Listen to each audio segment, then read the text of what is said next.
Here we go. Yeah, so you know how Reddit fucked around GameStop's stocks? They really got it. Like, do you know anything about this? Reddit was involved. I heard that it crashed and then more than tripled in value of the initial value. Well, more or less, a bunch of companies were trying to short them.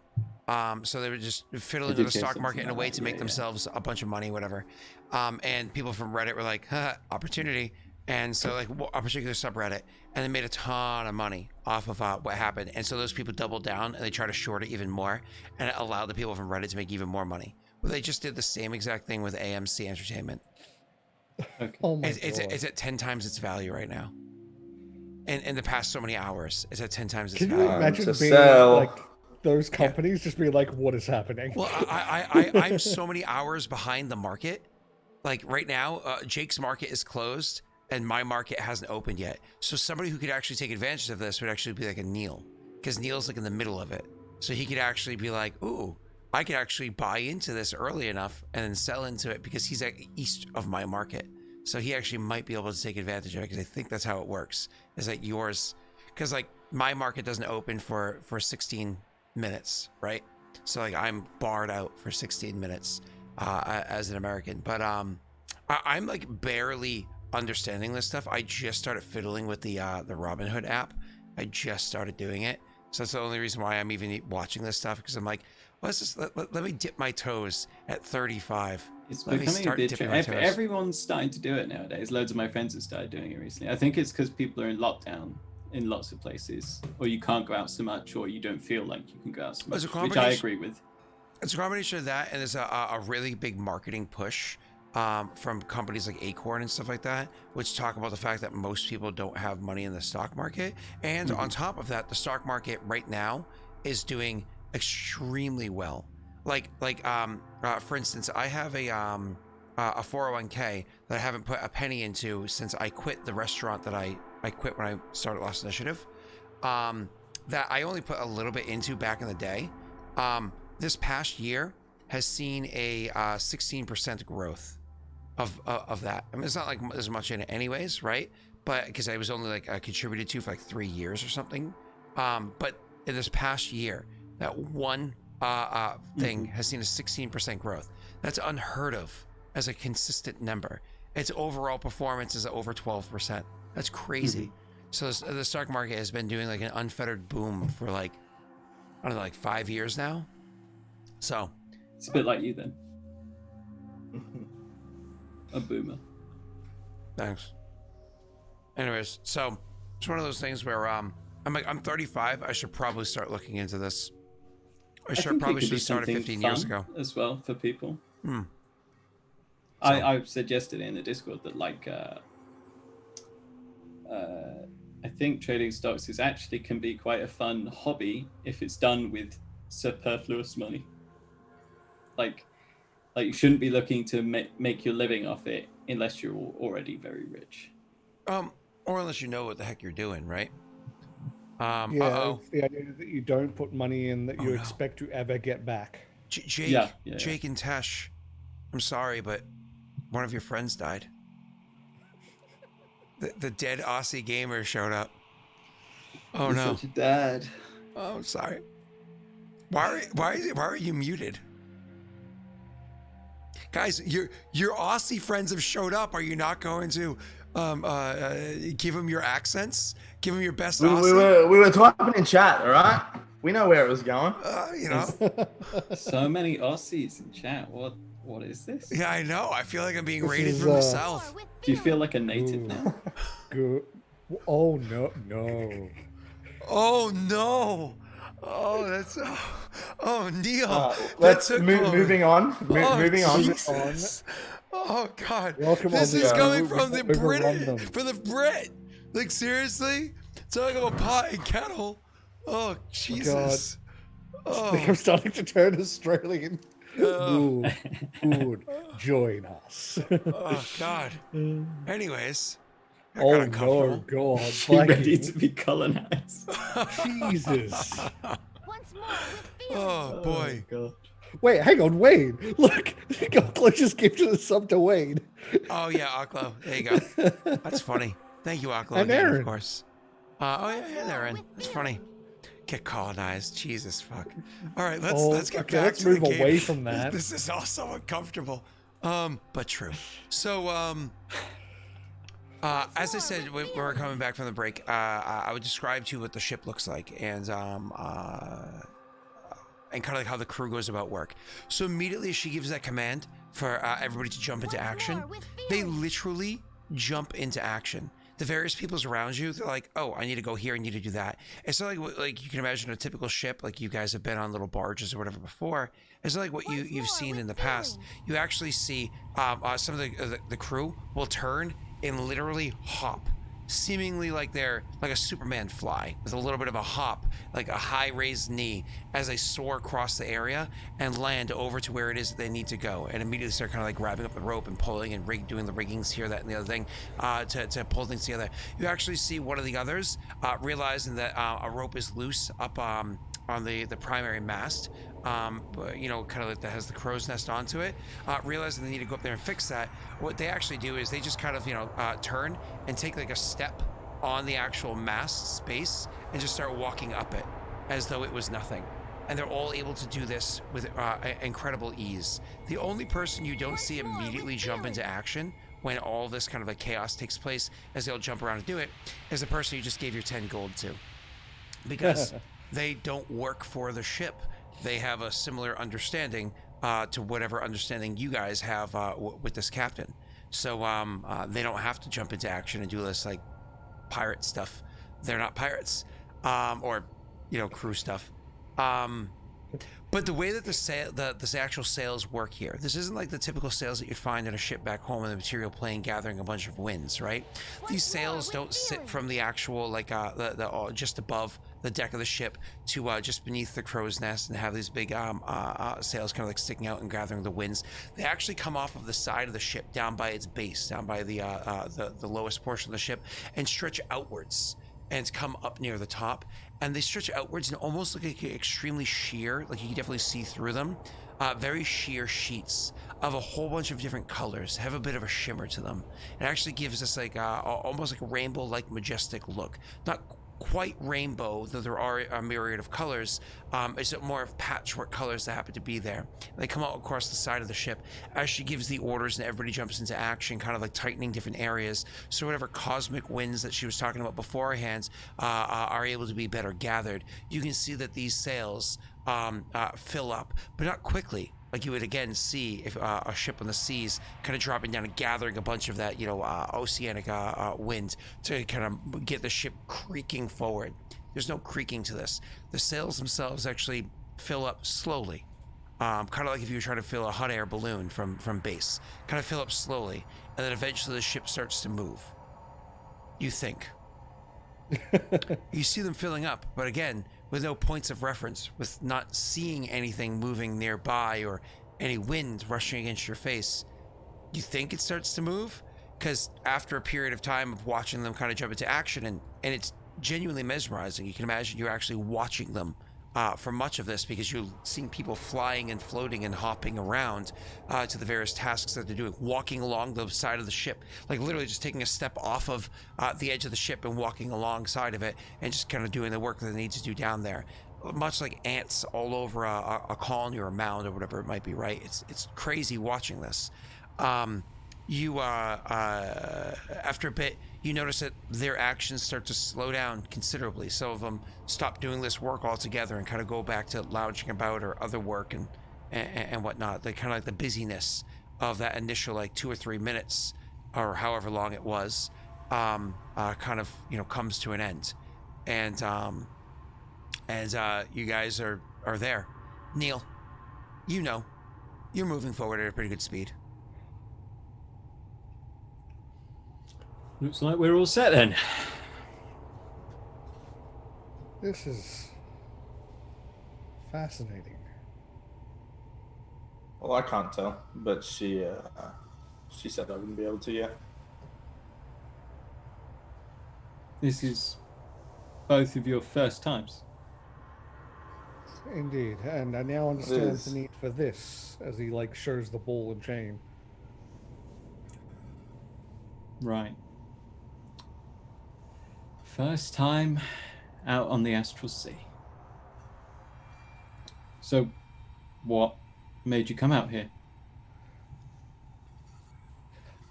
Got a job to do.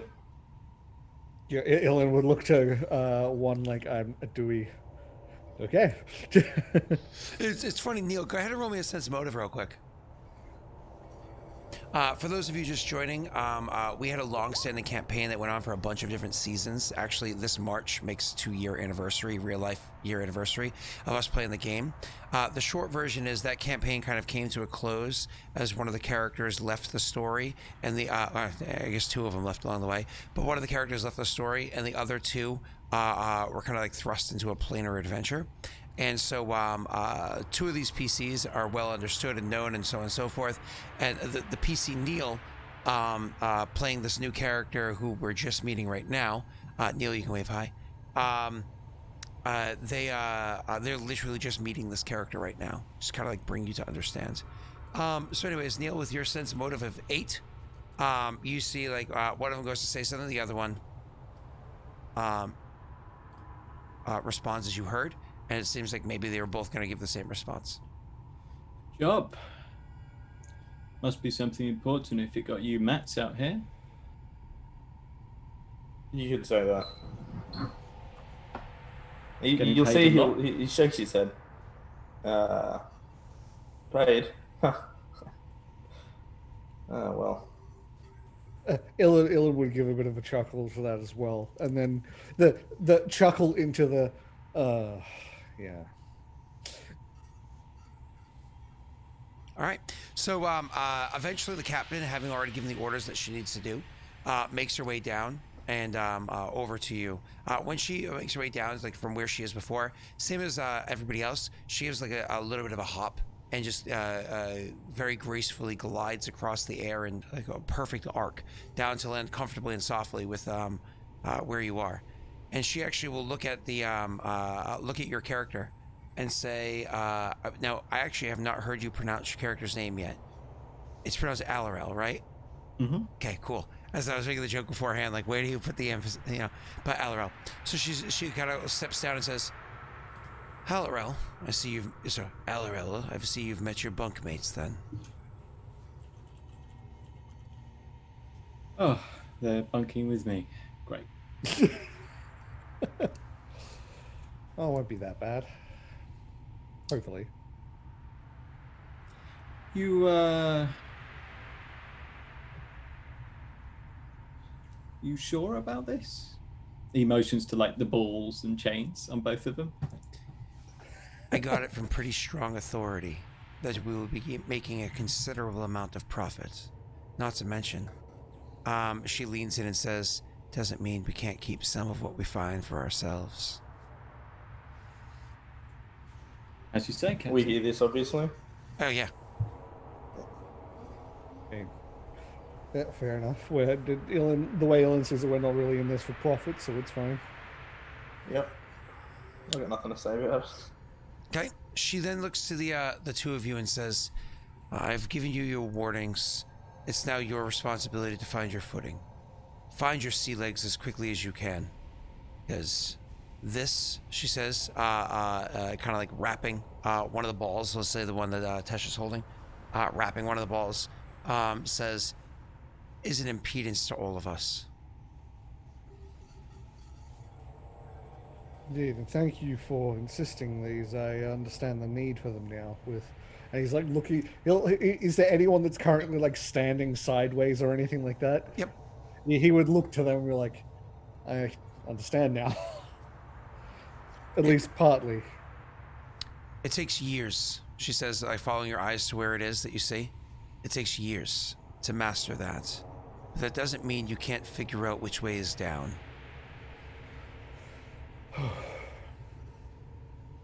It just nods.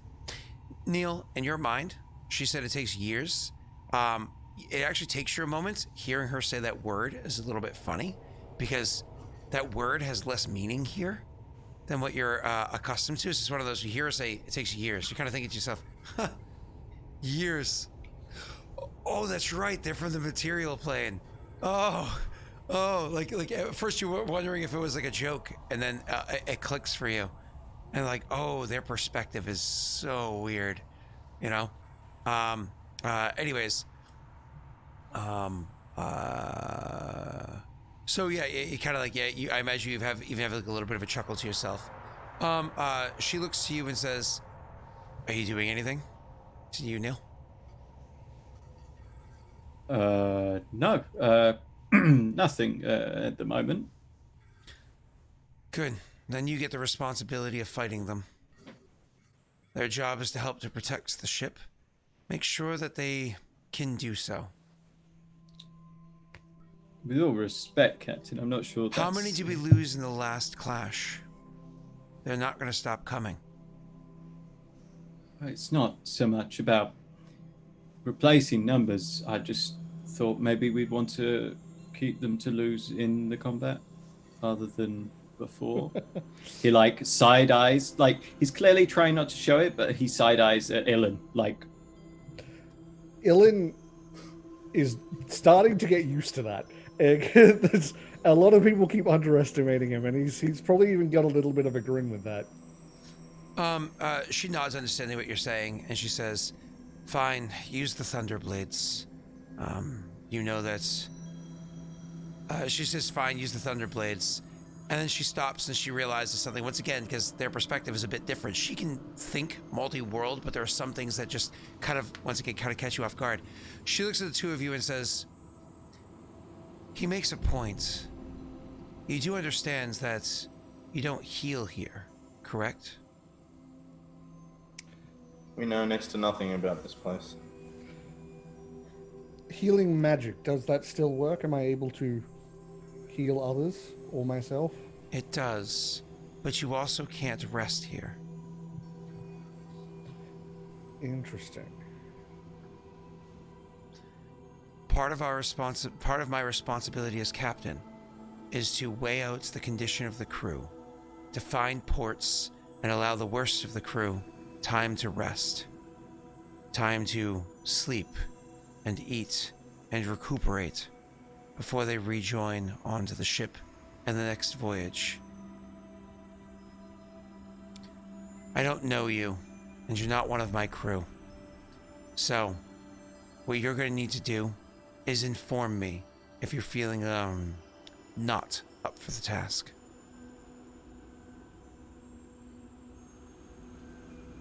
Aye, Captain.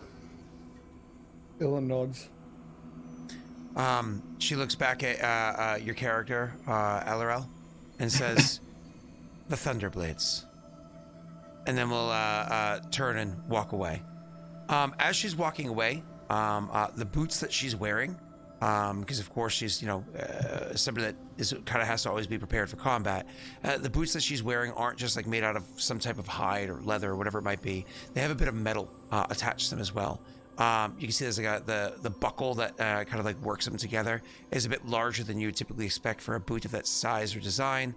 The toe of the boot, the heel of the boot, and a couple of other bands on it have a bit of metal. You can imagine that's meant to be a bit guarded, a bit secure. You can only imagine what combat here is going to be like as you're realizing, oh shit, what combat here is going to be like. Sorry, brain. The reason why I point out her boots is because much like how a tap shoe has a clicking noise as it walks across a specific tap deck, the deck of the ship is a combination of different grains of wood. You don't think it's meant to be the same wood. It's almost like hodgepodge together of different grains of wood as well as different types of metals kind of thrown together. The entire thing is designed not like it's meant to be this way, but like when there's a hole in the ship, they patch it together with what they can get their hands on. And considering buoyancy is not really a thing, that also means there's different gaps and whatnot that happen to exist here. If someone were to wear a proper heel, like you imagine Ravina wearing, as opposed to a boot like this person here is wearing, it would definitely get caught in a bunch of different spots here and there, almost like walking through a horribly maintained cobblestone, right? So different patchwork in areas that kind of like hold this thing together while also keeping it a bit secure. Looking about the deck of the ship and whatnot as well, you can see the actual bow of the ship, the front of it, right, has mounted onto it. It looks kind of like a ballista. I say it looks kind of like a ballista because one of the things about a ballista is an oversized crossbow. So is that actual bow section. It's designed to kind of like bend and have a cord or whatever it is that attaches to grab whatever projectile and launch it forward with the pressure that you have kind of like contains there. This doesn't have that bowing nature to it. It almost looks like a ballista, but without the actual cross section. Instead, just a chamber what looks like it might hold something onto it. On the back of the ship, you actually are able to see there on the backside 2 mounted ballistas, and these are actual ballistas where the backside has like the cross section. So there's one in the back corner, the aft, right? The aft starboard side and the aft port side over there. And then, as I said beforehand, there is the primary mast that has the crow's nest on top of it, but it also has a secondary mast both in the front and in the back of the ship. The front one has a 45-degree angle to it coming forward. It's actually one of those things where looking at it, Ilen, looking at it, it doesn't look too different from a ship you might see on the material plane. Why don't you go ahead and roll me a history check? That I can do.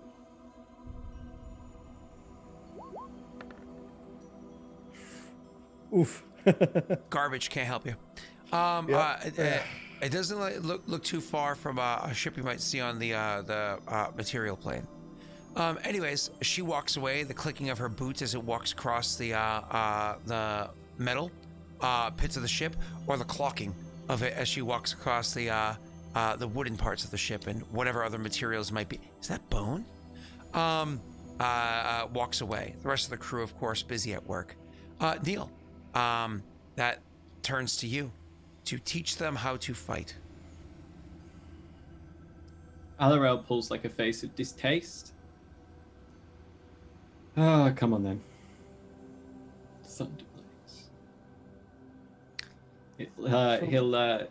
He'll lead you into the ship.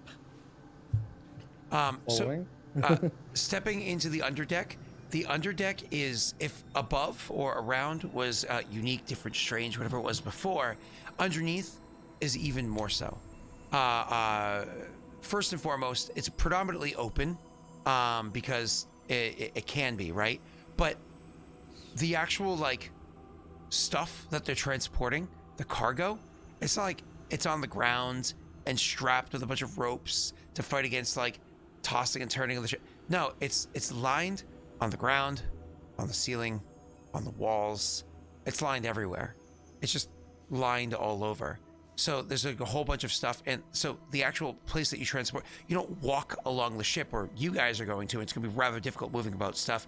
You actually see the Alarel as he goes down to the underdeck of the ship, and you see other people that are down there doing whatever it is that they're doing. Alarel knows where he needs to go. And so he just kind of like looks at the area where he needs to go and gives a bit of a hop and just floats freely. If you've ever read Ender's Game or ever watched the absolute trash fucking film that should be set on fire and we should end the career of Indiana Jones for being a part of that garbage movie, then you might remember the combat scenes or the barely touched upon in that trash film's scenes where they played like their game that they did, where people kind of like float across. You actually see Alarel moving like that in this kind of contained area. He kind of like, gives a little bit of a launch off and floats across the area over to where there's a chest sitting there. I don't know if either of you try to follow suit by foot. Can I try putting the ball down on the bottom, the ground? Can I try imagining that the ball's on the roof? Sure. You put the ball down on the roof, and it falls to the ground. No. As in, I put it down. I put it down on the ground. Then I'm imagining that that's gotcha. the roof. So you're gonna stand there and try to experiment for a bit. Yeah. You try imagining. It doesn't work. Okay, so if I try for a bit and I can't get anything, then I'll just start trying to follow with wading through the stuff. What do you do, Grushka? in the interim while he's doing that? I would have watched him critically. Just kind of seeing if he managed to learn anything. When he clearly is not, I will walk over to Alera. I mean, Elrel, it doesn't take long for you to get over there. Honestly, you could probably be back before the two of them are even starting to. You could be on your way back before they start walking towards you. You open up the chest and you see a whole bunch of different options inside there. And you have to think to yourself, what kind of weapon is best for each of them to practice with? Well, of course, you know your favorite ones to play with, and so you're going to grab those. You get first pick because nobody else is doing training right now. So you actually get to choose the ones that you like the most. But for the other two, what kind of weapons do you grab for each of them? And I'll describe them in a moment. I mean, he's seen an axe on the belt of one of them. And he seemed like he's built of sturdier stuff. So he would get something that equates in handling to an axe for one of them. For Ilen, something light. So the way that these weapons work is you're actually not grabbing a full-fledged weapon. I mean, this isn't strange to you. You've used these many times, so on and so forth. These are sonic weapons. These are thunderblades, right? So what you do is you actually reach down, and it's a chest full of hilts. Just a chest full of hilts. So you grab your favorite one-on-ones, and you quickly pocket them to wherever you're going to retrieve them from later. And then you reach down and you grab one that's designed to be a large, thick, two-handed piece. And you grab that, and you grab the light one for Ilen. Would you imagine like a quarterstaff style? To be honest, he's thinking like a long dirk, like a dagger. Yep. Okay. A Cool. long knife. A long, simple hilt or handle is what you grab from there. And then you, kind of grab those, close up the chest. The chest itself, when you open it, it's one of those, you open it like this and kind of like an old vanity. You kind of grab out the side over here and it kind of like, swing hinges, grabs out the side over here, grab the different pieces, you put them all back together, and then you start floating back across as Grishka stops looking at Ilen and starts going, I'm going to go join him. But then you already see that Alarella is already on her, his way back, sorry. Already on his way back. Yeah, if I see that, I'll turn back and start moving back towards the... Yep, you guys can go back up and out. So, LRL, you're able to go and rejoin them on the deck and present to them these hilts. Right then, Thunderblades. They are what you want them to be, more or less. I got you an axe, and I got you a long knife. So this is combat training, yes? Not training, sounding. You want to make sure that you're not going to get yourself killed in the first conflict. Well, if you're good, tiny... we can put you somewhere more dangerous. If you're not so good, we can put you somewhere less dangerous. Trying to use one of these, probably not the best idea for me. Magic based. If you've got a shield, I could use that. Go ahead, use your magic. Okay. What's something that's not expensive? Does Ilen look like he's preparing to cast a spell? I mean, I would say, yeah, that's Ilen, right? He would be. Alarella scratches his head and he says, I meant in sparring.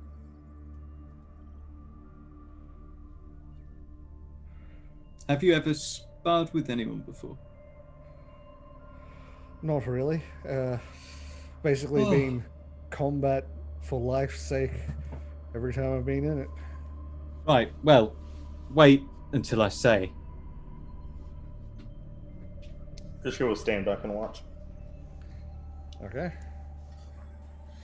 So, you grab your favorite weapon, and when this thing kind of goes and kind of comes into existence, you can see a disruption of air around above the hilt. Once you activate the thing, you can see a disruption of air happening there, kind of like you would imagine looking over like a boiling, like looking over, sorry to Australians, like looking over the pavements during like a nasty heat wave, and how it gives off you your Yeah, I know it's too soon, isn't it? Sorry. So you can actually see that happening there, like a disruption of air, but it doesn't really take any particular shape.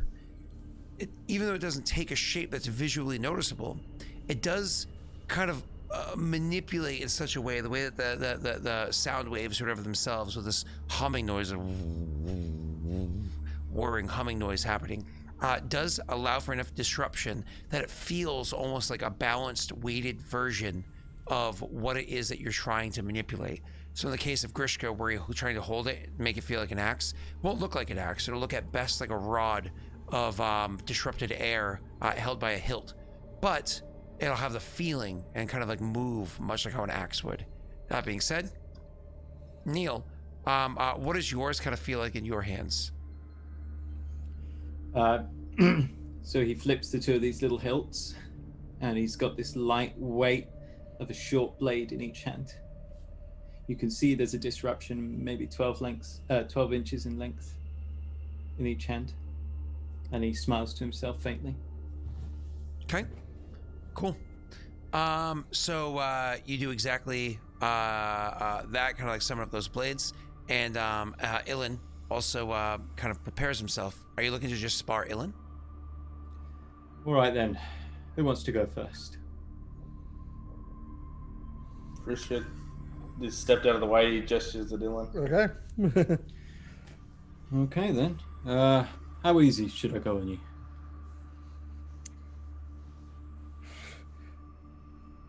Let's go not at all. Alera raises an eyebrow. You sure? Go as easy as you think you should. Alera motions as if to put down the blade. No, I'm kidding. I'm kidding. Okay. Well, I won't kill you. I won't kill you either. To start this off, why don't we, I'm actually going to have your characters, and we're not going to do a full-fledged combat because that won't be fun for everybody watching or involved. But to start this off, why don't we go ahead and we're actually going to roll for initiative to see who even gets to act first. And boom. I don't have a token to click. You'll add it on, right? Top left-hand corner. Oh, yes, so I do. Initiative. As for tokens, I've been buying a bunch of stuff off of the marketplace. So if you actually go through the marketplace searches for Roll20 and find like a particular token that you really like, I'll gladly use that for you. And I'll just make the marketplace purchase if I have to make sure I have that token. But I'll tell you the packs that I have now if you want to look through those first. But then I'll just purchase whatever pack you guys need to be able to represent the character that you have. Good idea. Yeah, it's pretty fun. And then after if it's like you find a token that's damn near perfect, but not the exact one that you want, we can always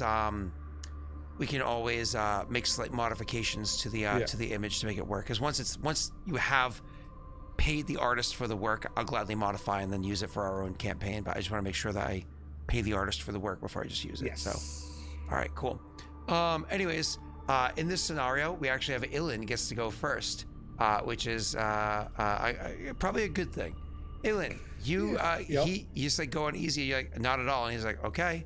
And he, being kind as he is, lets you act first, but intends to not hold back beyond that. Yeah. So the first thing Ellen does is cast Sanctuary. Hey, chat, you guys gonna take bets on this? So the first thing Ellen does is cast Sanctuary. Okay, Ilen, when So you cast it'll almost look like he does a spell and then just looks at him. Ilen, when you cast Sanctuary, can you just do me a tiny little favor? Oh. Hold on. Yep, go on. I need you to roll for me a. Good, you do have it. You can roll for me a spellcraft check. Oh, okay.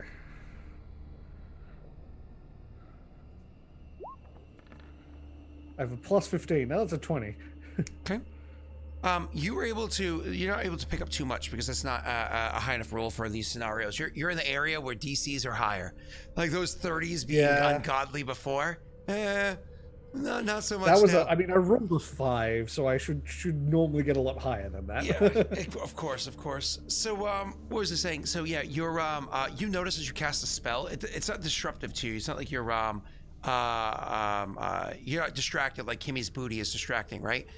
It's not distracting to you, but you do actually find that the magic seems to flow through you with considerable ease. Like, granted, it's an easy spell anyways, first level spell anyways, but it actually flowed through you almost like as you started to cast it, it wanted to come out. It wanted to happen much quicker than typically magic would be capable of doing. Like, it almost was like spilling out of you after you started the incantation. But you get the spell off, no problem.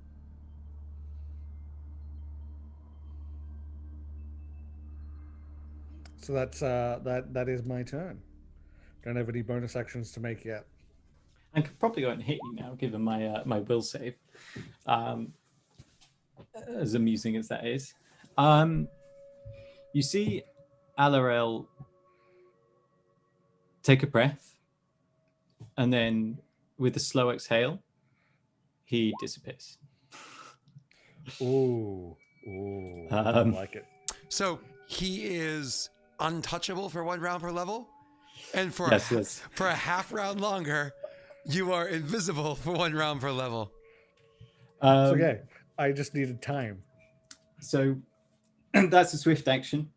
He will then, obviously, probably unbeknownst to Ilen, he will move around behind and attempt to stab with the thunder blade. Okay, why don't you go ahead and make your will save first and foremost. I'm bound to fail this. Yeah. Wow, you have a +2. But the invisibility isn't broken. Hold up 1 second. Oh wow, that is sexy. That is sexy. That is sexy. That is sexy. So what you don't know is he's there going behind you. That's hilarious. He's like, he's come going on. to shake weight behind you, like Yeah, right. It's just like, I want to stab him. Just right there. His neck's right there. Why won't you let me? Oh my god, that's amazing. Anyways, we never gave you magic items after you designed your character. Yeah, that's fine. We can do that at some point. Yeah, we definitely have to get magic items down to your boy. He's doing a shake weight behind you, it ain't working. And you like you said, unbeknownst to you, you don't know. It's okay. So the next thing I start doing is I start summoning the Hound Archon. Cool. So you start a summoning. He's in the middle of casting a spell. This takes time. It takes an entire round. It's your turn again, Neil. Yeah. So unlike this last one that he casts quickly, this one he's doing a lot more to it, and he's casting for the whole time. Well, actually, Neil, I'm so sorry. Oh, you moved around behind him, so you actually moved. That's why. So now you're standing still. You have a 4-round action. You can attack So I'm twice. going to take a 4-round attack. Mm-hmm. So first your will save. Whoop. It is rolled. Give it a minute. Oh my god! I passed. It's on, boys. I actually passed. It's on, boys. Oh, Fuck, you couldn't have waited to get that next round? Nope. All right, Neil. That's a hit. Does that beat your AC? You know what? It does. I don't know what Ilan's AC is at nowadays. Actually, that's fair. So, to be clear, because I'm invisible, he doesn't get his dex bonus to AC, right? Correct. Yep. Which means it's a sneak attack. Okay, cool. Sir Kirkin. Oh god, it's always so shocking how the Pathfinder Roll20 thing God, works. look at that one. Oh, it's so annoying how it has to roll all the extra dice because it can't if and then. So annoying. I gotta do not let you crit. Holy shit. Technically, sneak attack damage can't crit, so I don't know why that's on there. As rules is written, from what I've read, sneak attack damage can't be doubled. Yeah, I can. Okay. Yeah, That's good. I'm almost positive sneak attack is applied to crits. We'll have a look at it after them. Yeah. And second attack. Oh, doubled maybe not, but applied. Oh yeah, it can be applied, but not Yeah. doubled. Yeah, yeah. That might not be a hit on Ilen actually. His AC is probably higher than that. 15. Yeah, my AC is higher than that. My Cool. AC is, where is it? I So was you 15. got Why- okay, there we clobbered. go. Hold You on. got Hold on. His flat-footed AC is a 15. Okay. So that is another sneak attack. Oh, is it? Okay. I thought that was like when getting caught unaware. Oh, I guess technically it was unaware. Because yeah, he remains invisible. There you go. So it's 20, That's a lot 33, 38 points of damage over the course of 2 attacks, and he remains invisible. So all of a sudden, you just feel this. Well, Neil, describe your actual approach to attack. Like, describe where you're striking. So the first thrust you would feel is you'd feel something like your lower back stabbing into your kidney. Mm-hmm. The next you feel is, because he's behind you and he has this reach, the next thing you feel is something in your top right, just below the collarbone, jabbing down. Okay. Okay. Obviously, these are thunderblades, so it doesn't feel like you're being stabbed, thankfully. No. Yeah. It's actually it feels like being punched really hard, because this is actually non-lethal damage. Is how this hits you. So it's non-lethal damage. So it actually is a bludgeoning effect. It hurts considerably, but at the same, like, getting smashed hard will leave bruises or whatever. But it's not lethal. It's not anything that's gonna actually kill you, or unless you, even after unconsciousness, you continue to get beaten. Anyways, you take those 2 hits. Ilen, he's still invisible. It's but you Yeah. know what square he's in, because Yeah, so I finished summoning the Hound Archon. no. No? You have to make 2 concentration checks, Oh. and it's, I believe, DC. What is it? 5 plus damage dealt. And a couple for concentration for Sanctuary as well, right? Sanctuary drops what you once you hit me, you can. I continue to see. hit me, I'm Okay, pretty I sure. see. I'm glad you know Um, what your spells do. Oh, sorry. Concentration check. Hold on. I'm just pulling up the rules because it's a better bit. Abbreviation, and then it has nothing here. Okay, that's fun. Here we go. So concentration, when damage dealt, it is equal to continuous damage while cast. Nope. Just by non-damage while casting. It's defense injured while casting. DC 10 plus damage dealt plus spell level. So it's 14 because 10 plus spell level, and damage dealt the first time was I 18. won't be able to make the second one. I'm pretty sure. Yeah, so the first one was 14 and 18 to 32, and the second one was a 20 plus 34. I literally. Oh, I guess So I you could lose roll the it. spell. Your spell that you're casting fizzles. Well, let me.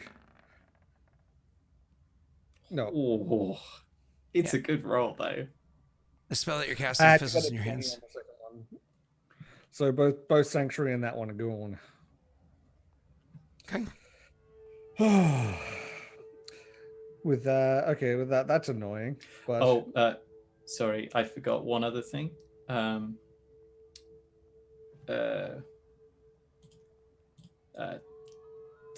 Technically, my Seeker tank's damage, strength or dex.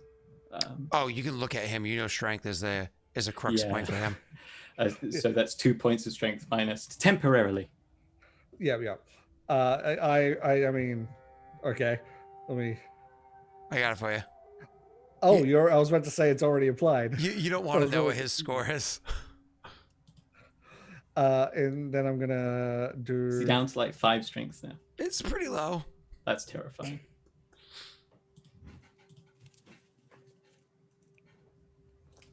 Sorry, fucking moth landed on my leg and wouldn't get off. I wonder what was going on. I was like, yeah, I could see like he was brushing something off, and I was like, man, I hope that's not a huntsman. No, it was just a fucking moth. You imagine that, like he's just beating it off his leg, like whatever.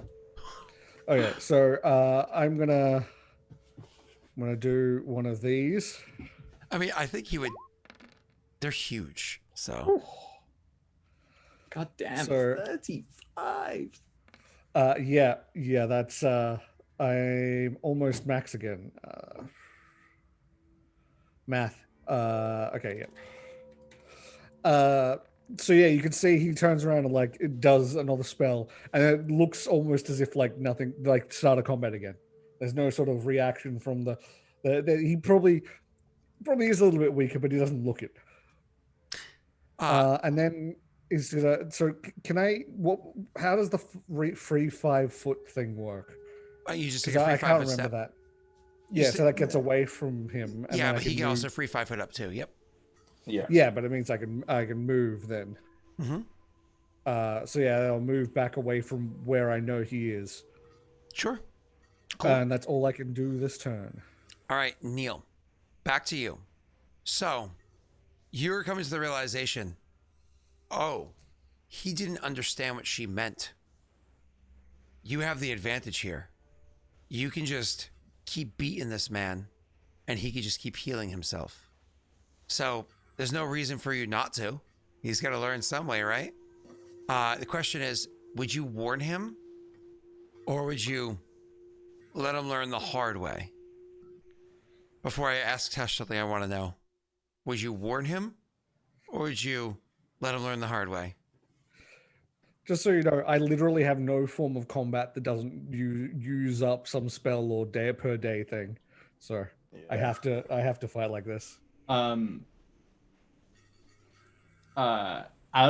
just wants to make sure he can survive one more round of beating, and then he'll be satisfied actually. Sure. Because even though he may not have damaged Aurorum, he's already shown that he's an extremely effective chew toy. Okay. Nice. You know, he's proven his ability in combat. It may not be the traditional I've beaten my opponent, but he's still proven an ability that, you know, like a fortitude beyond what many people possess. Well, sir, while you are playing with your chew toy there, why don't you go ahead and make your action? So take the free 5 foot step to follow, and then the full round attack action again. Ow. Oh boy, that's a confirmed critical hit. Oh god. Roll your damage, baby. Oh my fucking god. Oh, that's not too bad. You spoke too soon. That's I could take that, but fuck. Oh dear. So it says exception. Precision damage, such as from a rogue sneak attack class feature, and additional dice from special qualities, such as flaming, are not multiplied. Yeah. They can be applied, but not multiplied. Yep. Yeah. Cool. So it's only 14 damage, though. So we should remove the sneak attack. There's a way to remove that critical aspect of the thing. Yeah, let me have a look. But so you do 6 plus... Oh, you rolled garbage for damage for sneak attack, though. So is this a whopping 18 damage? That's for your first attack with it. And then your second attack. One more attack.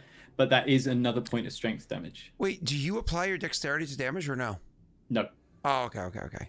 That is one more. Actually, it's 2 points of strength damage. It should be, because it's a crit. So all damage is multiplied. Oh, is that double apply? Yep. Okay, cool. Yep. So all damage is multiplied. So miss. Really? Let me see. That's a miss. Ah. And because he can't see you, you're realistically only missing by 1. So if you had anything that gave you a +1, any magic items or anything like that, just trying to think. I don't know if your item would be considered as such, because you're not using your typical weapons. So I would say, I'd unfortunately think I have to say no. Yeah, that's fine. It's fine. Should miss. Shouldn't be a slap down on Tesh. It's a spar. So in response to this attack, obviously he readied himself to get attacked. I have an idea of where he is in front of me or somewhere, because I feel the stab. I'm going to try and Scorching Ray where I think he is. Beautiful. Is it pink? There? That's a lot of dice. Oh, I miss. Yep. You have no idea but where he that is. would be the first time you see him do an actual attack. And he would angle it as such that it wouldn't hit the ship. It would be flying off the ship into the... Like blitzes a poor guy in the background, just like he's just sitting there hanging onto him. No, he would obviously be a lot more careful than that. But Scorching Ray is not one ray, remember. It's multiple rays. You may fire 1 ray plus 1 additional ray. That's right, yeah. Yeah. So you're level what? I get 2 rays. So you get 1 more ray. Go ahead. So the first one fires wide. That's more like it. And as this, like, the way that I want to describe Oh, hold on. this is- Snaga's pointing out that you get a +2 to attack rolls when you're invisible.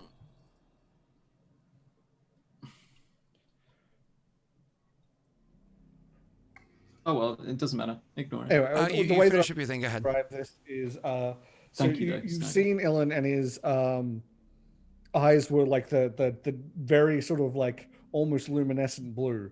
The second that the fire starts coming out of his hands, you see it like almost like sparks up his arms, and his eyes have burning red flames coming out the side of them. So you could feel the sort of like there was a lot of intention behind that, even if you didn't mean it to be deadly.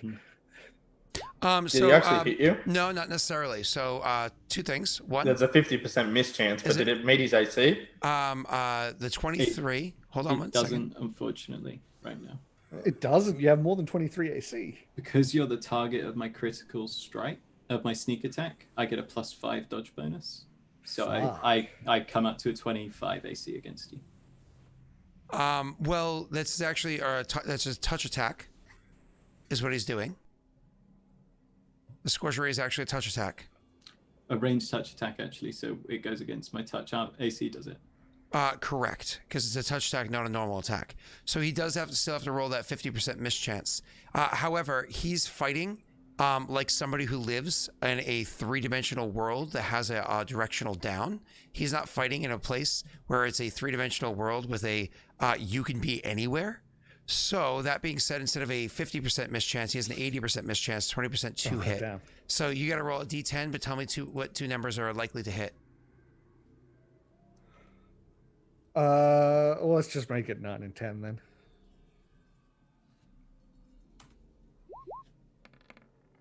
Hey! Beautiful. So that actually does hit for the 14 points of damage. Neil, you come to the realize. Roll your damage, by the way, Neil, from last round, because you did hit. You got a +2. Okay. I knew it felt wrong. So Neil, you definitely hit with that 16 total. And It's rolling it. It just takes some time gotcha. to think about it. So you took another 26. Damn! That's a lot Jesus. more. Before I got rid of that. And that makes sense for why he just did what he did, because Neil, he actually broke the terms of engagement. He harmed you. He burned your flesh. Literally did fire damage to you. He did lethal damage to you when you were doing non-lethal to him. In a world where time doesn't pass, so you cannot heal, these burns will not heal. They will remain. As far as your character understands and experiences, so whatever his perspective might be, these burns that he put on you will now last for days, weeks, months, however long it is until you have time to leave this place and allow them to properly scab over and whatnot. So, he just scorched you. How do you respond to your chew toy? Alarel drops out of the invisibility, clutching the arm that's now, like, you can see there are burn marks on it, and howls and goes, matters. I told you that we don't, well, I didn't tell you. I told you we don't heal. Sorry, There's I a got in the reason moment. that we don't fight with anything other than Thunderblades in sparring. I would walk up and do cure light wounds, or at least heal it up. It's not the full amount, obviously, but to sort of. That's one of the worst rolls I could. That's literally the worst roll I could have gotten. That's the weakest one possible. Sorry about that. Boop. Well, it wasn't that much damage. You like a fart of healing energy, like. No, it's like somebody cuts you with a knife and hands you the band. They hands you too small of Band-Aid. Like, Well, I mean, considering what he did to me, which is even if it nothing. wasn't lethal damage. Well, I'm sure I'm still feeling it. What with my now, fucking. I was about to say, what with my now -4 strength. And I presume this heals as it would. Oh, yeah. I was going to say, actually reduces one more. One less. Yeah, you're -5 now. So it's one of those things where I'm putting on a brave face, but like I'm struggling. The strength, but you can, given you know your abilities, you would probably know that it's that's stopping me from like being able to stand properly, not the damage. Like I'm holding up pretty well, considering what you put into me. He put the thunder in you, baby. Sorry, I don't have anything else to fight with. I can't. And he would actually unravel a bit of his bandages to show his burnt arms. Magic's all I got. All right, then. Fair enough. Guess I'll just deal with the burn for the next month. Right then. Month. You're... Well, I don't know when the captain's going to be putting in, and she won't necessarily do it just for me, because I managed to get myself burnt by one of the rookies. He would do another one and fully heal it over. He pats the arm, like, huh. Thanks. Hold still. It's only fair. I've messed up some of your energy flow. Give me a minute. It's been a while since I've fixed anything like this. Let's see. He like knuckles into your neck and does a jab with 2 knuckles into your spine.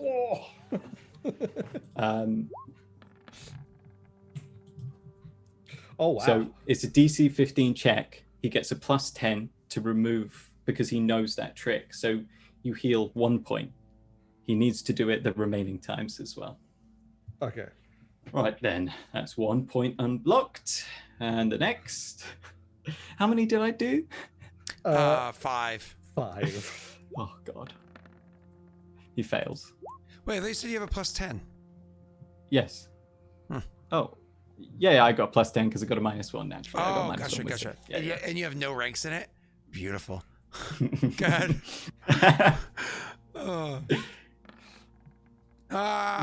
You actually make it worse. So what? We're adding 1 on right now.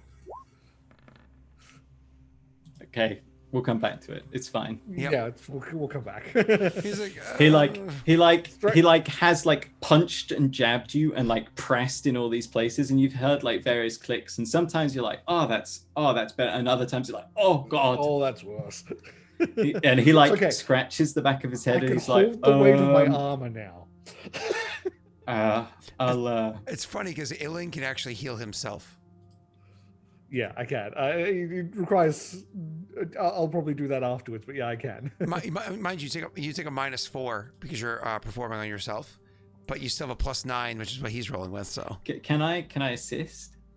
Because I understand the theory but behind. you imagine after a bit of a massage, he's like, I got it. I got it from here. Yeah, you know, and then he just does What it. do I got to roll? He just sits alone in his bunk at night, healing himself. Oh. Anyway, Ilen will step to the side and to like almost to sort of gestures like Grishka's turn. He has a much more normal weapon. Well, normaler. I just want to point something out. Now that you've used up all those spells, Tesh, You can't rest. You can't rest. Yeah, I realized I used up more than I would have liked, but oh wait, there's one there that didn't get pinged. Well, it's very useful for me to get to grips with what my character does. and it needed to be a learning thing for Ilen. And luckily, I still do have 2 charges of the borrowed time. So, cool. Worst comes to worst, I can click that thing and get everything back. Mom, don't come in. I'm doing heal checks on myself. That tickles me. I like that. That's great. That was good. So the borrowed time is nice, and as you're saying beforehand, having the opportunity to give it back despite being inside the astral plane. Oh yeah, I really wish Chat had used that earlier. That's Chat nasty. choosing just to be there and like, oh, you're exhausted now, and you're like, but I can't sleep. Like, I will say at least it's only exhaustion and not here's all your spells gone. Because that would be much, much worse. Alaro will like looks one up and down, and then says to Ilen, it nearly said Raerin, says to Ilen, well, you did all right. Be careful with those flames, and I think you'll keep something busy for a long time at least. Well, you didn't quite let me get off my best trick of the show, so we'll see next when we actually get combat if I can show you what I can actually do. I'm sure you will. All right then, you Thunderblades only, please, this time. He nods. He says, so we can't rest, which means I also can't use some of my abilities. But I'll try and make it interesting. Yeah, we can't rest. So, you can, well, different rules in this realm. We don't usually have a rule book. Okay. Alright, so guess we square up and roll initiative, I suppose. Si, senor.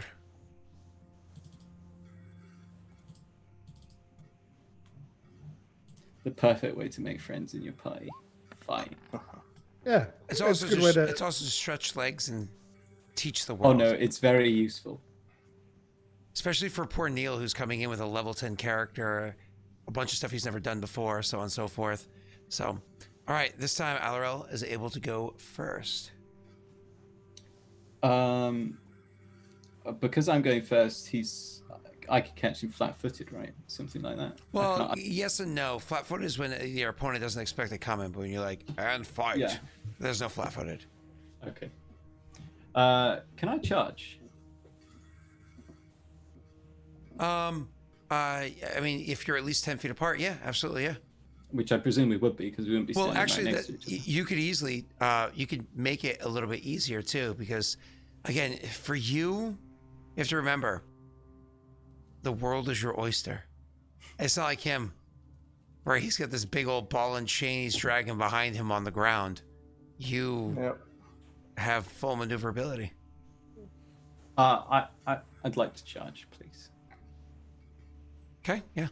So Talk me through how I do that. I've never charged before. No, well, charge is just +2 chance to hit, -2 to AC until the beginning of your next turn. But, Cool.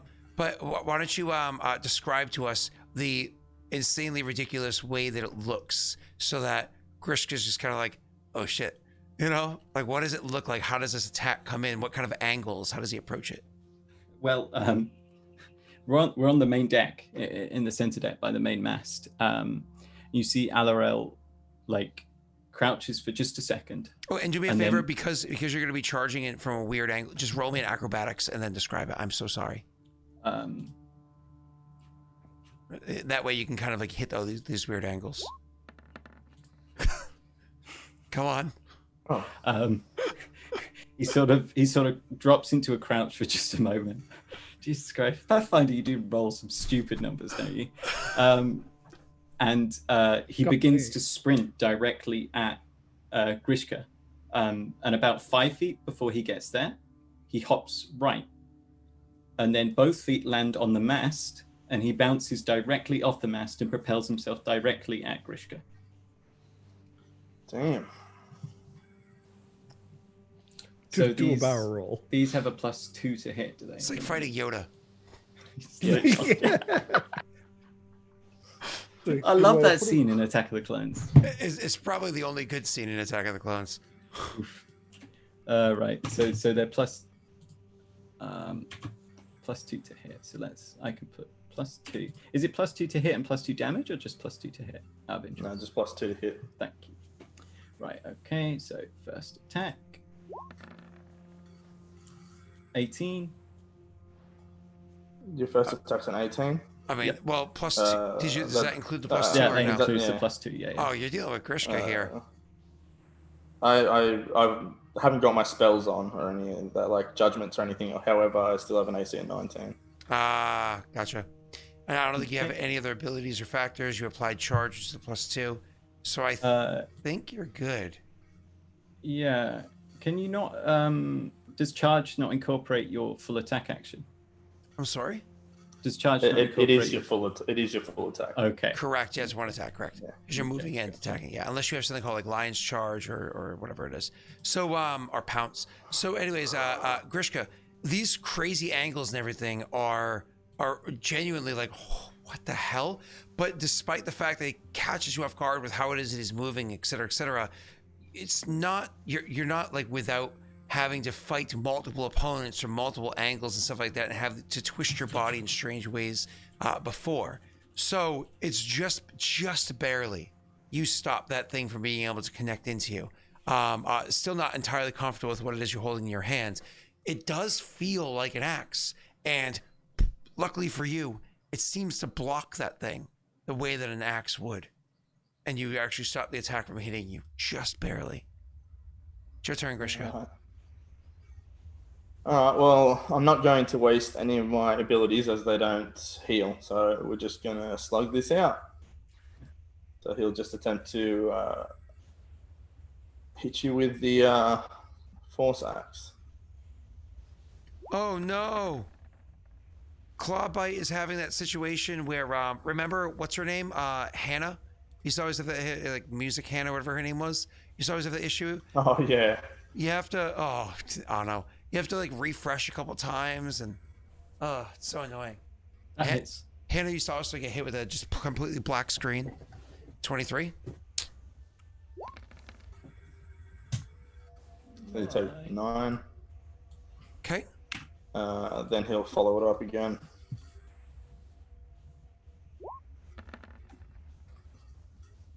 That hits. Get a love charge attack. It was it? Yeah, it hits. Pardon? Yeah. Alright. That would have hit anyway. Yeah, and there's an AC of 21. Ignore that. I don't know why it actually said fire there. Weird, but okay. So yeah, you do 19 points damage total. Neil?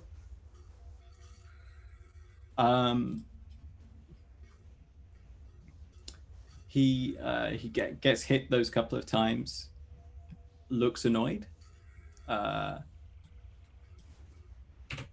then disappears. Okay. That's a swift action. You still get your whole turn, baby, and he's right in front of you. Oh, lovely. So I still have a +2 to hit because I'm invisible now. Yep. Thanks, Joey. And I can only make... Oh. And you deal with his flat-footed AC. Wow.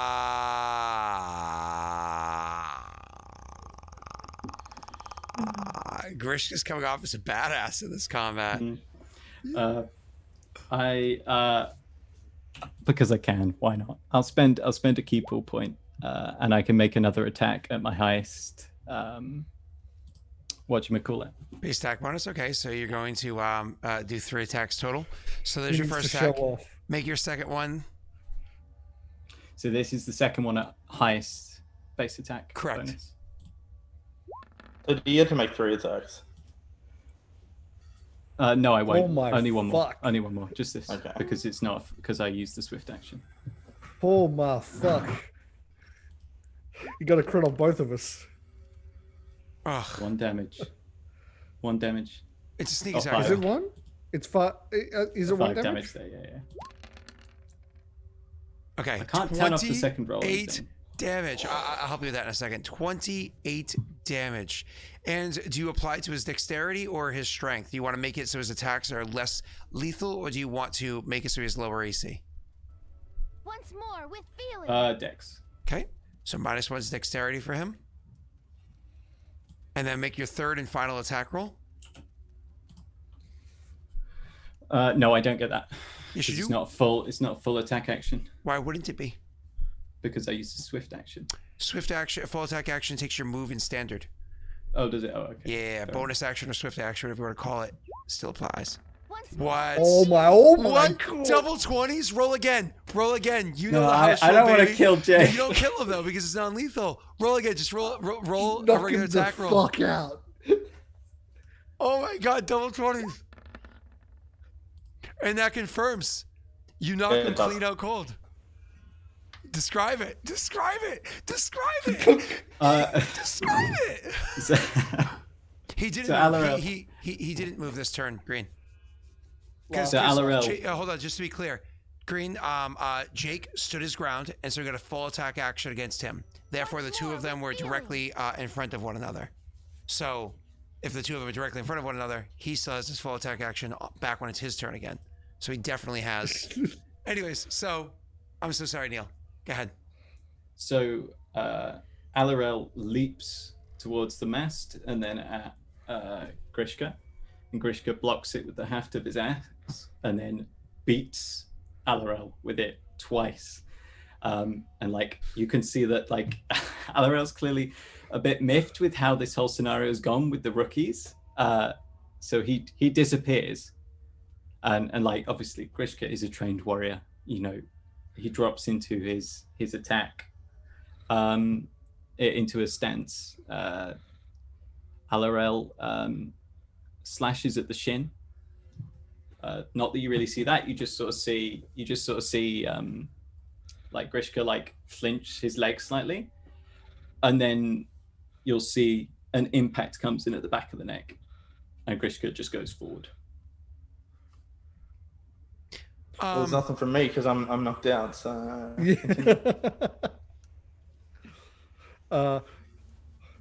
gonna Ilen immediately jump up and go to just like see if he's okay. Will you go make a heal check? Yeah, just try and wake him up. Just to boot, I have a master trick that does give me greater invisibility. Yeah, I'm gonna put it into that chat so it's easier for them to read. There we go. So it's just like wake up. Not actually doing that, but like, oh, that looked like it hurt. Your heal I check, assume that wakes. you wake him up. Yeah, okay, that looked like it hurt.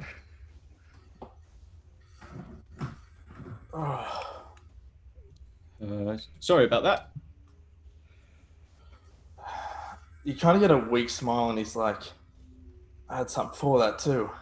You after you disappeared.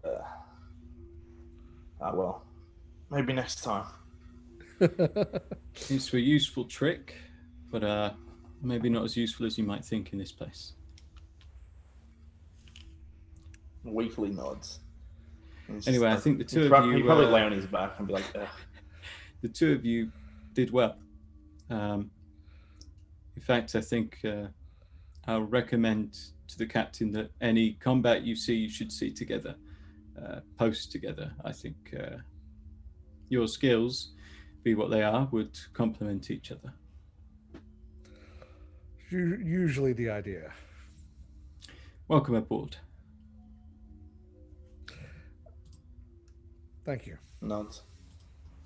I just got a funny thought as you were saying welcome aboard. A couple hours from now, or whatever that is in the astral plane, when you guys go to take a little bit of rest in your hold on one second. Thank you, love. Yep. And I love that because it has trouble with the chair and the green screen. It's like panicking. Yeah, because of the grill. So yeah, the I wonder if Pat finally got his chair like this. So crap, what was I just saying to you? You guys gonna go into your bunk? When you guys walk into the bunk, they'll be like, which room's that? They'll be like, oh, it's over there. We already saw Alorel go in the room. Okay, cool. You guys go walking into the room, and all of a sudden you see a fox full on like cleaning themselves. Just kind of like leg straight up in the air, gives you that look. We walk into the it's like, hang on. Oh, sorry. Just crossed my mind. I had to share it with you. Fair enough. Anyways, why don't you continue? Can I have a go at healing Jake's pressure points? I want to step on it. It's up to Grishka if he's comfortable with it. Yeah, Aurorum would offer you to say you can have a go at it. How many did I do? I don't know, 3 maybe? 2? No. 2 critical hits. That's 5. There's 2 removed. Doing a much better job with healing him. 1 failed. 3 removed. 4 removed. I see how it is. He has more muscle. He's a bit more rugged. That's fair, yeah. You can only need bones so much. The shoulders start to get a little crusty, and you're like, I don't know if I should push here. You brought Grishka down to a 9 dexterity.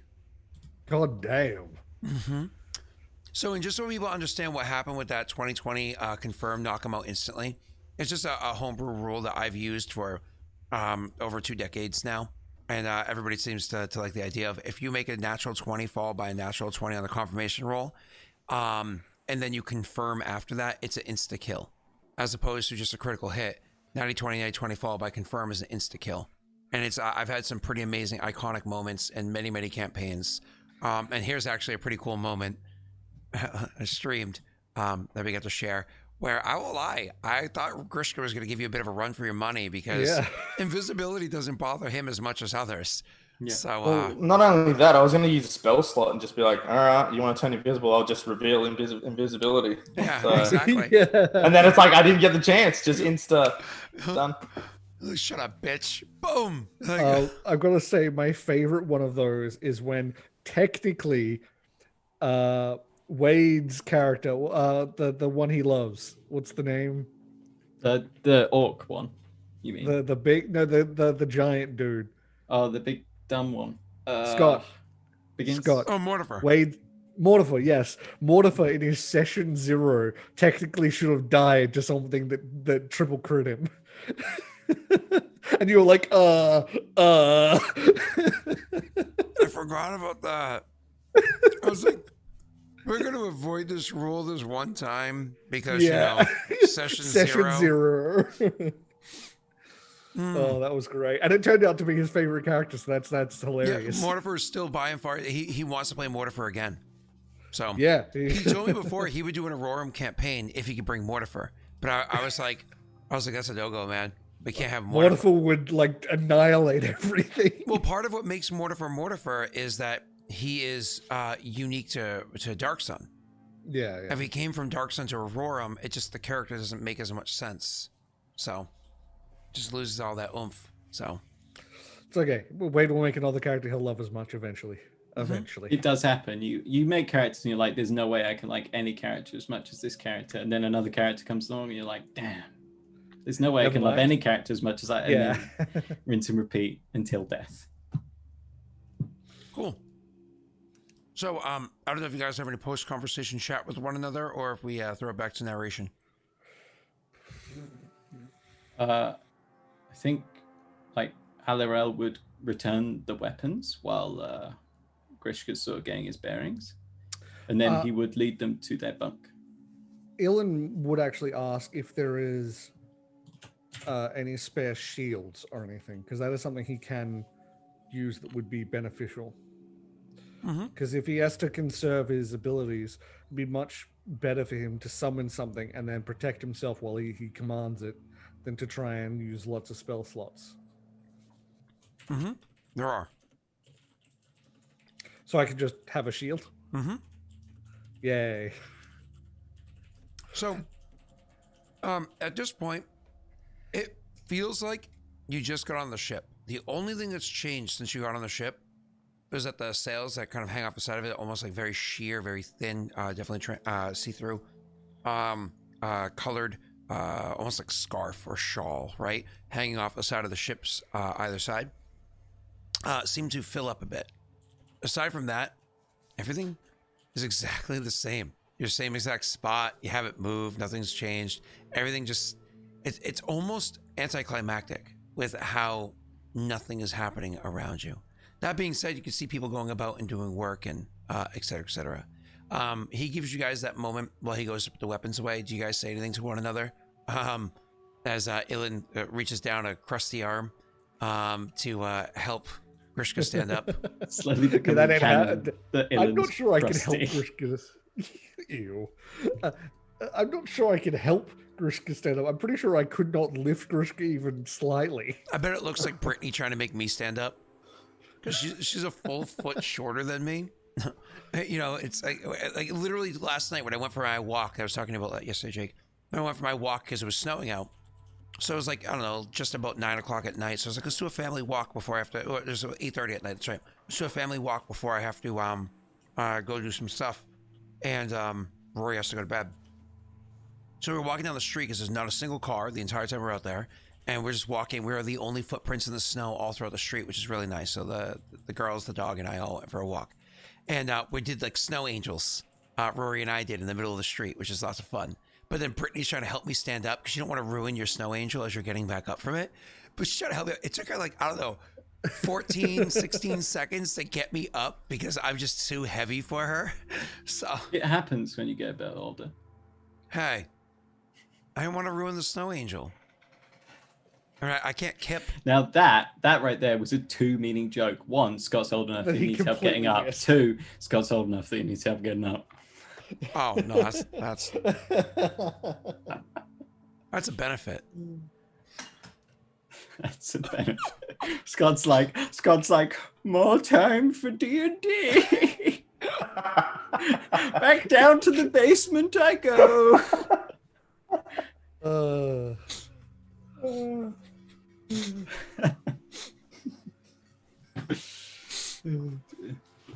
It burns. I'm sorry. I don't know if you two have any conversation as Ilen struggles to help Grishka stand back up. Grishka needing a moment to balance himself. What now? I We just wait around until there might be a combat. assume so, at least for the ship. We should Fine. try and figure out. Word. We should try and figure out how to move better here. Yes. There was a way to move through the plane, Vroga's plane, anyway, but it doesn't seem to apply to wherever we are here. But Yeah. I want this chain off as soon as possible. The way that You might she understand it a described little better. Yeah. The way that she described it is you choose the down and how much force is down. Essentially, I believe our mind affects this place as much as the rest of us. I tried to do it down in the hold, but I wasn't able to. I think probably that's the best place to try. You hear chuckling as a nearby deck swab. Like we're talking to somebody whose job is literally to clean the decks. As like leaning on the handle of a mop. It's kind of like watching you, kind of chuckling as you're trying to struggle to understand and describe this. You know what to do, Ilen. Squat down in front of him and shit on his deck. And then chuckle back. Wow, deal. Ilen's not going to really respond. Just we definitely need to work on it. Rishka would probably say something. He'd say, any tips to be appreciated. We don't want to be a hindrance to the crew. He goes, no. I want to hear that again. How did you say it works? He says, gesturing towards Ilen with a big smile on his face. Oh, hi, Mommy. How you doing? I'm so glad I said that thing before your mum arrived. She was probably here and heard it, but don't worry. Anyway, well, if you have information again, about how there's very few things that I haven't heard, and she's aware of that. She said most of them. So Mom, I was just talking about how in Discord, I was just talking about how I was probably way too young of an age where you allowed us to watch the movie Drop Dead Fred. Do you remember that movie? I was, I don't know what, 9 years old maybe when we were allowed to watch Drop Dead Fred. And do you remember what Fred used to call the girl's mom in that movie? Yeah, Scott, like your mum said, shut up. Let's get back to Tesh. See, I want to hear the Australian. Hush, hush, hush, hush. All right. Oh, okay. So we'll just respond. Well, I obviously have it wrong, so why don't you enlighten us? He's like, no, it was funny. Go ahead. Say it again. I said that the mind has as much effect on this place as the rest of us. No. Oh, man. That's funny. It's funny. You still think this is a place? Oh, okay. This nothingness, then. This absence. He's like, there's nothing here. This isn't a place. These aren't things. Oh, you'll get it. You'll get it. You don't get it. And then you get it. You know what I mean? I guess I will. Eventually. He's like, it's like being a parent. You think you know what it's like, and you like say a bunch of shit, and then you become a parent and you realize everything you said made no sense and you were a fucking idiot the whole time. And then you're like, oh wow, life is different than I thought. You'll get it. Ilen looks at Grishka with the exact look like, do we really look like we have kids? Like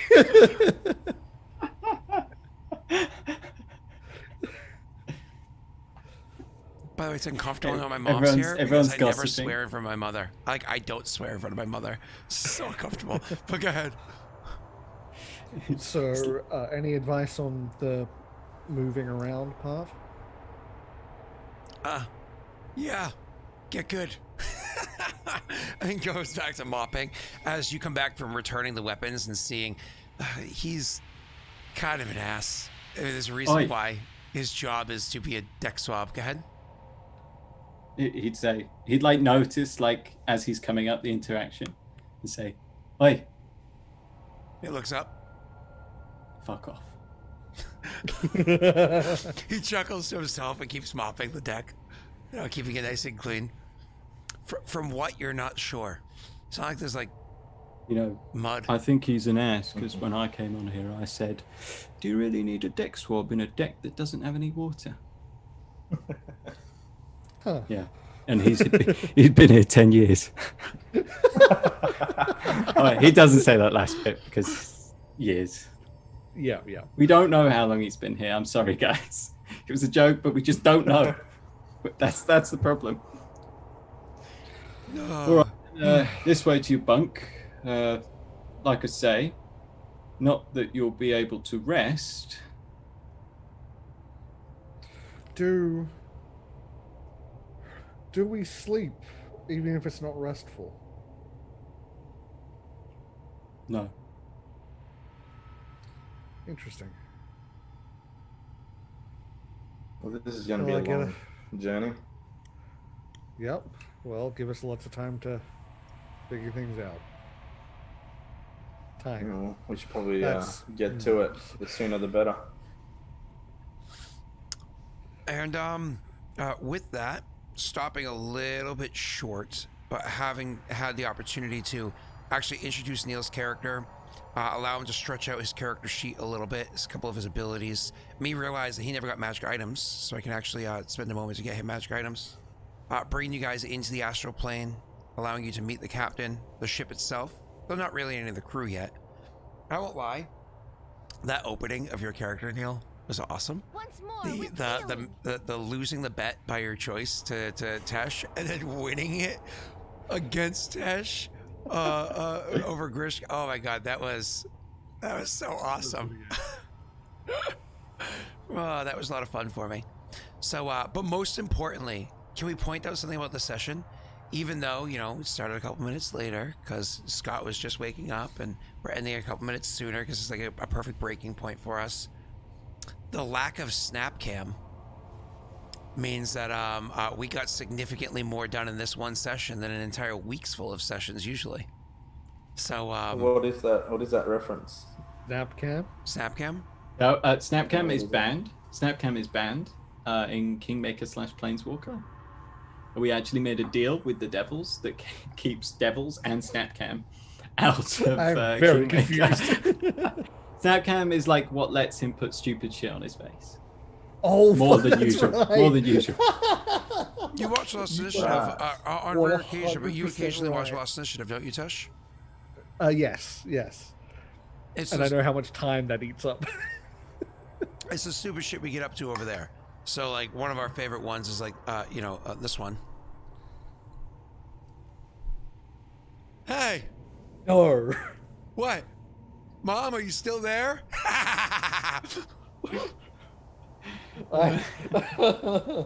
It is pretty terrifying that might That be what is. Scott looks like without a beard. Right? This is not at all what I look like, though. I don't believe you. I don't like, look. My fingers are I love going into how my he chin. pushes up his face like expands. I could just tie in a bit of chub. Scott, it's banned. It's banned. But we You already, can't break the devil deal. we already ended the session, so it doesn't matter. We sacrificed Ilen's soul for this. Oh, what? Hold up. Fuck's sake. Hold up. I'm trying to be strong. Whoa! I'm trying to be strong for chat, but this does make me giggle.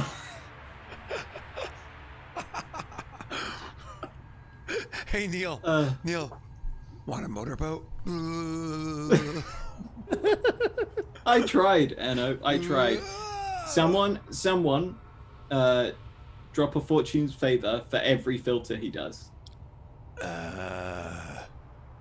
Hey. So, for us to end the stream, anybody want to give some outro information? Hey guys, I'm Neil at Neghite. Stop! You can find. It's just like he's.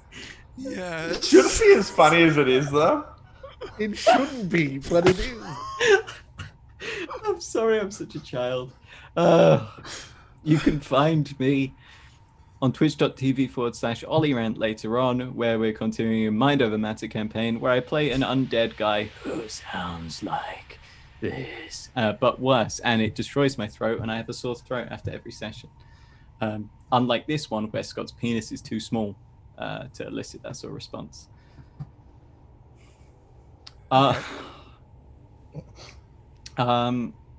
That's it. Bloody Snapcam. Can't find one. Neil, you like this one would probably be good for you. Josh was doing that the other day. No, but when I Let's go look at the beard. What pretty the terrifying. fuck? Like ages.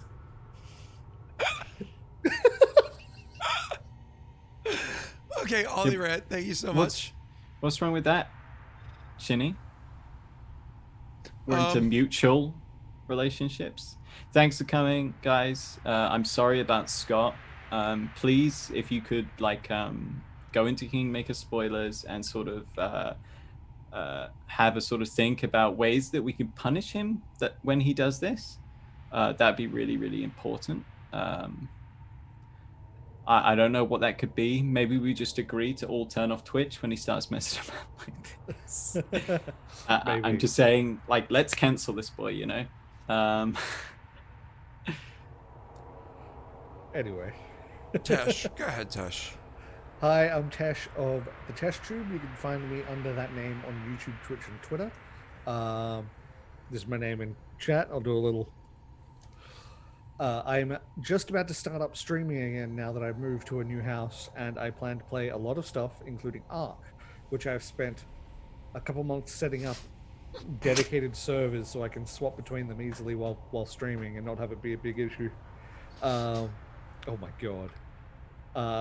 And I will be playing a lot of Monster Hunter.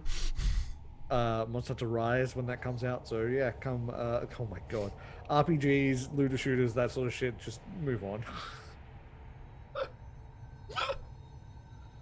Thanks, Tash. Once again, I'm sorry about Scott, who is a professional streamer. Tash, I think you need to get Snapcam to enhance your streams. Oh my god. This is disturbing. Oh god.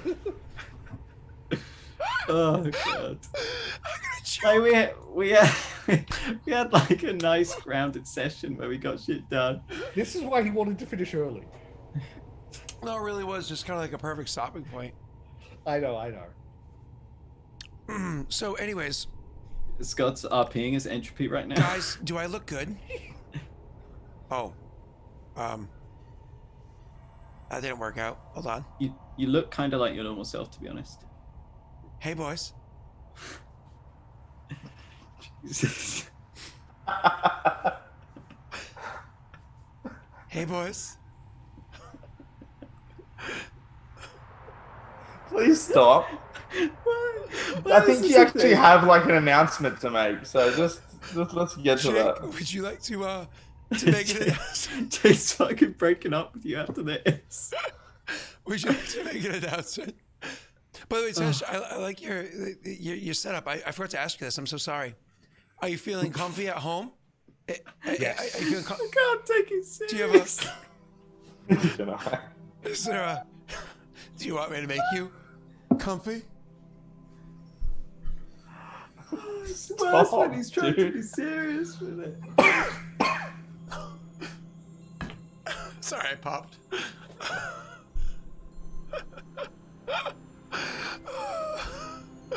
Oh God. Tess, how was the move? How was the viewer count not dropped? I think it's gone It's up. good. Yeah, It did I'd go like to up. just point out, boys, that we are as entertaining as this shit. That's it. That's all we are. We're Snapcam. Yeah, I'm sorry, Tess. Tell us about your move. How are you settling in? It was hell. The move was hell, but it was worth it. This place is really good. It's great location. Living on my own is much better for my mental health. So yeah. I won't lie. Obviously now I'm happily married and living with my wife and now daughter and everything, whatever. But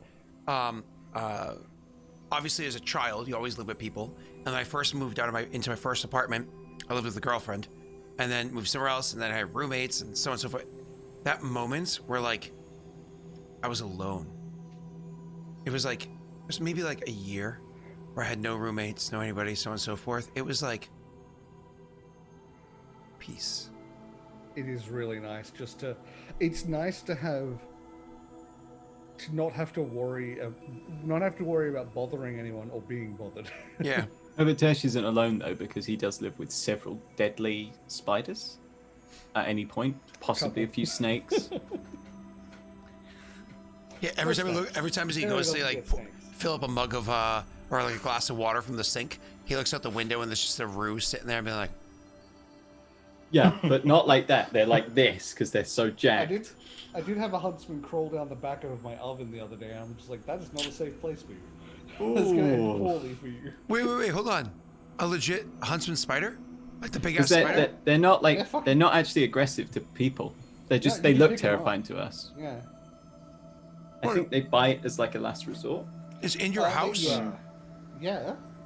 No, we get them. We always get them in the house. Yeah, they're pretty common. Do you not get them over there? You didn't know that? Like, Wait, how the big are huntsman they? is one of. They're fucking. They're huge. big. They're really like fucking the big. most common. Like, the- show the me with your most- hands. They change from like this big to like that big, depending on where you find them. I mean, you get some that are like legs No, outstretched. we They're do not fucking get huge. spiders of that size Those- around here. I No, will we say do those not. Those ones usually don't get inside the house. The big ones. Usually, it's a little bit of the smaller, not small. But yeah, no, Dude, I hate it having them. Have you ever had one in your car?